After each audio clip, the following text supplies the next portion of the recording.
Not naming your Pokemon is like shooting yourself in the foot. It's even a specific rule in Nuzlocke to stop you doing that level of self-harm. Listen, I'll show you. In episode 1, Puddin' Pop asked me, What'd you name your Quaxley? but I think naming starters is cursed.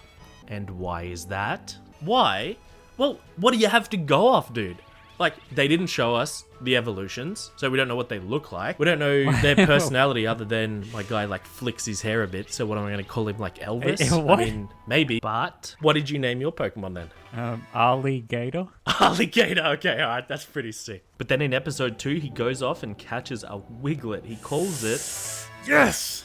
Alright, I've got an equivalent for your Quaxley now. Real Quaxley. To have a jab at me.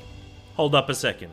This has already been a brilliant emergent experience brought on by forced naming. This is already enough to justify forcing yourself to name your Pokemon. But wait, there's more. Due to our custom kind of roguelike rule set, Puddin' Pop randomized a spice, which is just a little bit of a rule we add to spice up the playthrough. Okay, and I got choose a partner's Pokemon to mimic as closely as possible. And you can probably guess what he did, right? Okay, and this is real Quaxwell. Yes, he made his Wiglet mimic my Quaxwell far more than I thought was even possible. Multi-hit move? Yep. Status move? Yep. Aqua Jet? Yep. My Oranberry? Yep. As well as having probably the hottest take you've ever seen on why Mud Slap is essentially a wing attack. And then despite him having way better options for the Bug Gym, he decides to lead with his real Quaxwell to mimic my own lead, which is the real Quaxwell. Beyond this, he even copied my moves in the battle. When I used my status move, he used his status move. When I used Aqua Jet, he did too. Man, that was good. Even episodes later, we make some blunders and our custom rules then curse us. Okay, well, let's draw some curses first. We both rename one of each other's Pokemon.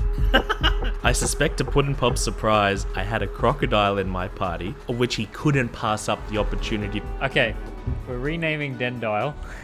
It's called Alligator. Oh no. Oh no, Alligator. But then my mind melted when I realized my quip from episode 1, guy like flicks his hair a bit, so what am I going to call him, like Elvis? What? I mean, maybe, would get to come back forcibly. Alright, well, I'll have to change your Alligator then. Oh no! I started with Alligator! No! Can you just call it Elvis? Elvis! What the heck, you're ruining this beautiful Pokemon. This is one of my starters. I told you, my naming God. starters was cursed. And just like that, naming Pokemon has made me roar with laughter. It's maintained a narrative right from our first episode. Real Quaxley. Real Quaxley. Dude. Real Quaxley. Real Quaxley. Okay, stop saying that now. Real Quaxley. I get it. Real Quaxley.